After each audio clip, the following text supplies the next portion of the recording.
তো বন্ধুরা দেখো, সকাল সকাল উঠে সর্ব কাজকর্ম সেরে নিয়েছে। নিয়ে দেখো রাস্তা দিয়ে মাছ যাচ্ছিল, মাছ নিয়ে নিয়েছি। তো আজকে মাছটা রান্না হবে। হ্যালো বন্ধুরা, গুড মর্নিং। তো এখন বাজে সকাল 9টা। এখন থেকে আমার ব্লগটা শুরু করছি। টিআরবি লাইফস্টাইল চ্যানেলে তোমাদের অনেক স্বাগত। সঙ্গে থাকো আর দেখতে থাকো, আর প্লিজ প্লিজ পুরো ভিডিওটা কন্টিনিউ করতে থাকো।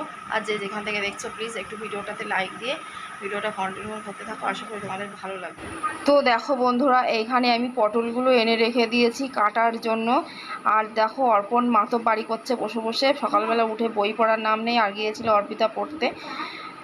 তো বাড়িতে চলে আসলো, পারবে না তার সত্ত্বেও কাজগুলো করতে চাই।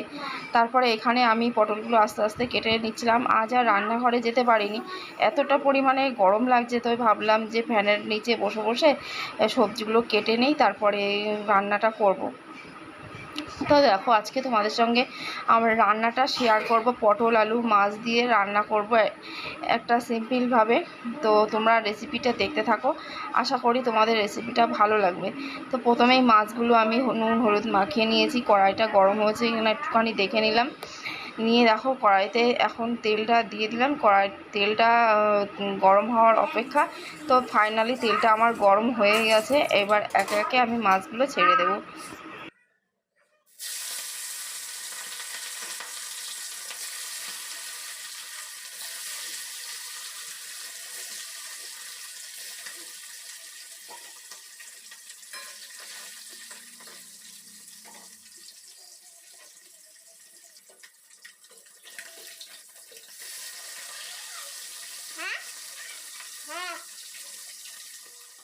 তো ফাইনালি মাছগুলো আমি ভেজে নিয়েছি, লাল লাল করে মাছগুলো ভেজে তুলে নিচ্ছি। তো এবার মাছগুলো ভেজে আমি পটলগুলো কড়াইতে তুলে দেবো। তো ফার্স্ট পটলগুলো ভেজে তারপরে একে একে পাটে পাটে সবজিগুলো আমি আলাদা আলাদা করে ভেজে তারপরে রান্নাটা করব। তো তোমরা প্লিজ প্লিজ ভিডিওটা দেখতে থাকো। আর আমার রেসিপিটা যদি তোমাদের ভালো লেগে থাকে তাহলে অতি অবশ্যই একটু শেয়ার করে দিও বন্ধুরা, একটু লাইক করে দিও। তোমাদের মতামতটা জানিও কেমন লাগলো তরকারিটা। তো যাই হোক বন্ধুরা, আমি এই পটলটা ভাজছি, এর মধ্যে কোনো নুন হলুদ কিছুই দেবো না, একটু তেলের উপরে লাল লাল করে ভেজে নেব। তো দেখো ফাইনালি আমার পটলটা মোটামুটি ভাজা হয়ে গেছে। তো এইবারে আমি পটলটা নামিয়ে নেব। পটলটা নামানোর পরে তারপরে আমি আলুটা ভেজে নেব।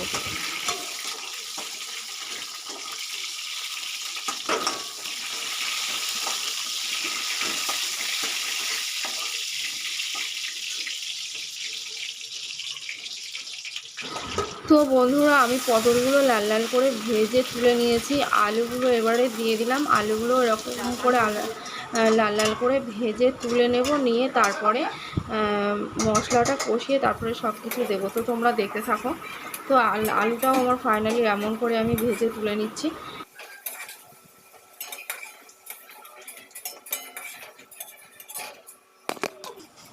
আলুগুলো ভেজে লাল লাল করে তুলে নিয়েছি। তেলটা প্রচণ্ড কালো হয়ে গেছে। পটল ভাজলে তেল কালো হয়ে যায়, যার জন্য একটুখানি চিনি দিয়ে দিলাম 2-4 দানা। তো এর মধ্যে দিয়ে দিলাম গোটা গরম মশলা, সব দুটো দুটো করে নিয়ে ফোড়নে আমি দিয়ে দিলাম। তারপরে দেখো আমি একটুখানি জিরে ফোড়ন দিয়ে দিলাম, আর একটু পেঁয়াজ, একটু দুটো চেরা কাঁচা লঙ্কা দিয়ে এটাকে ভালো করে এখন আমি নাড়াচাড়া দিয়ে লাল লাল করে নেব।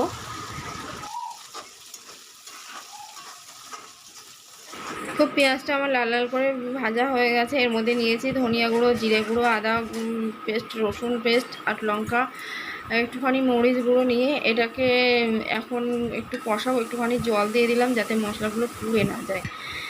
তো এটাকে কিছু সময় নাড়াচাড়া দেব, দিয়ে তারপরে এর মধ্যে পটলগুলো তুলে দেব। তুলে দিয়ে ভালো করে আরও আমি কিছু সময় কষাবো। কষিয়ে তারপর এর মধ্যে গরম জল ঢেলে দেবো। তো দেখো এর মধ্যে হলুদ দিতে মনে ছিল না, তার মধ্যে একটু আমি হলুদ দিয়ে দিলাম। তো দিয়ে এটাকে আরও খানিক সময় নাড়াচাড়া করব, করে তারপরে পটলগুলো তুলে দেবো।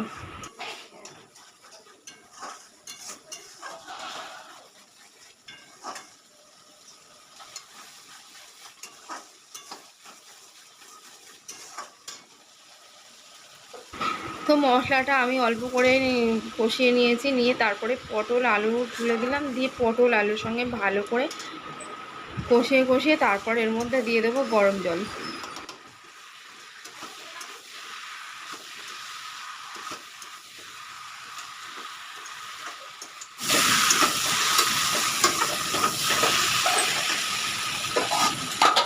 তো মশলা দিয়ে পটল আলু কষানো কমপ্লিট। আর এই পাশে আমি করে নিয়েছিলাম গরম জল।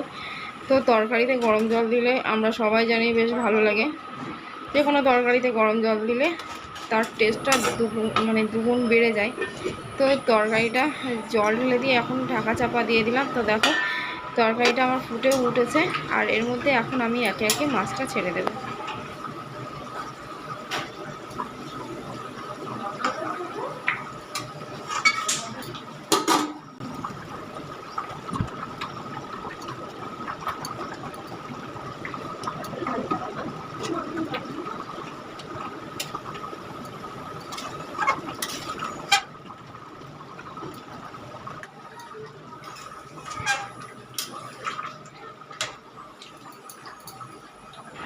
তো বন্ধুরা আমার তরকারিটা ফাইনালি হয়ে গেছে।